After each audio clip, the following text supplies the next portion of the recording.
उत्तर प्रदेश की सियासत इस समय बहुत गरमाई हुई है। बीजेपी के अंदर ही अब खुल करके दोफाड़ जो है वो नजर आ रहा है। ऐसा हम क्यों कह रहे हैं कि अगर आप खुद ही देख लें तो ब्रजेश पाठक जी जो एक ही शो में जाकर के ऐसे ऐसे बयान दे रहे हैं, योगी आदित्यनाथ पर ऐसे ऐसे तंज कस रहे हैं जो खूब ज्यादा चर्चे में। वहीं अगर हम योगी आदित्यनाथ की बात कर ले तो 2027 का चुनाव ऐसा माना जा रहा है कि उनके लिए बहुत ज्यादा कठिन हो जाएगा, क्योंकि पार्टी के अंदर के ही लोग या यूं कहे कि दिल्ली में बैठे हुए लोग नहीं चाहते हैं कि वो 2027 का चेहरा बने। ऐसे में मुख्यमंत्री योगी आदित्यनाथ को आरएसएस का सपोर्ट मिल रहा है, क्योंकि ऐसा देखा गया है कि योगी आदित्यनाथ से आरएसएस के सर संचालक मोहन भागवत ने मुलाकात की है। ये जो मुलाकात है वो बहुत ज्यादा अहम मानी जा रही है। ये मुलाकात करीब 4-5 महीने बाद हुई है। करीब ये जो मीटिंग है वो 40 मिनट तक चली। इस बैठक को औपचारिक बताया जा रहा है, लेकिन इसके राजनीतिक अर्थों पर अभी भी बहस जारी है। नमस्कार, आप देख रहे हैं बक्कई चौक और मैं हूं आपके साथ गरिमा। हाजिर हूं एक बार फिर से आपके बीच एक नए वीडियो को लेकर के।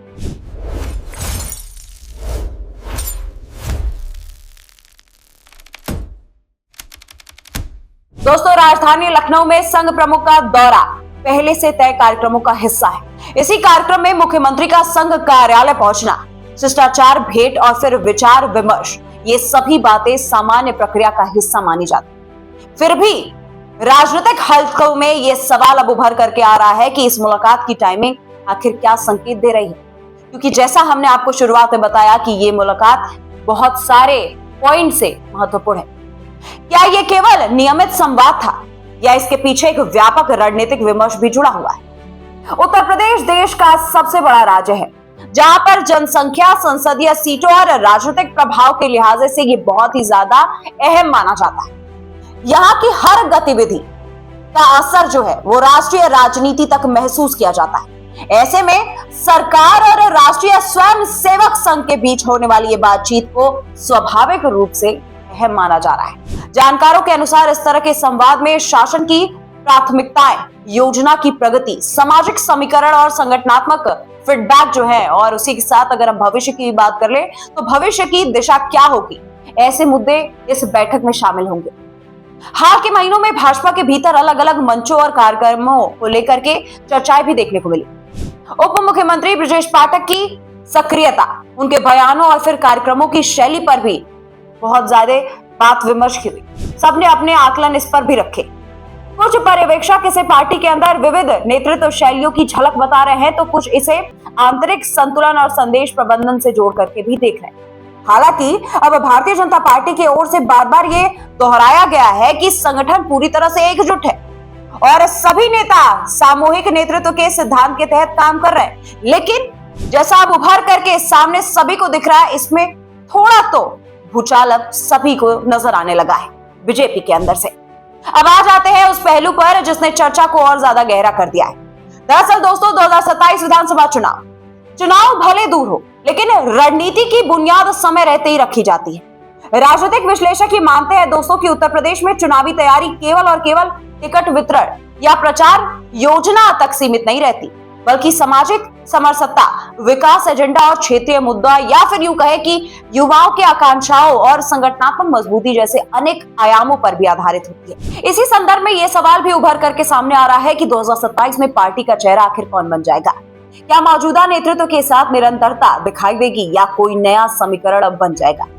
ये ध्यान रखना जरूरी है कि अभी तक पार्टी की ओर से किसी भी चेहरे या नेतृत्व परिवर्तन पर आधिकारिक संकेत नहीं मिल पाए, लेकिन राजनीतिक में संभावनाओं और अटकलों की जगह हमेशा बनी रहती है और यही लोकतांत्रिक विमर्श का स्वाभाविक हिस्सा भी है। कुछ चर्चाओं में यह धारणा खुल करके दिखने लगी है कि राष्ट्रीय स्तर के कुछ नेता और राज्य स्तर के प्राथमिकताएं अलग अलग दृष्टिकोण रख रहे, परंतु ये भी उतना ही सत्य है कि बड़े दलों में विविध मत और विचार सरणियां होना सामान्य है।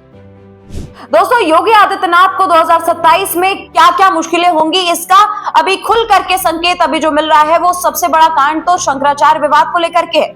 उत्तर प्रदेश में जो प्रयागराज के कुंभ मेले में शंकराचार्य के साथ हुआ, ये भी इसका मुख्य कारण बताया जा रहा है, जिसमें पार्टी के अंदर से ही दो तरह के विचार खुल करके आए। एक तरफ पार्टी ने कहा कि पुलिस ने अपना काम कर रही थी और दूसरी तरफ लोग जैसे ब्रजेश पाठक भी खुद शंकराचार्य के सपोर्ट में बोलने लगे।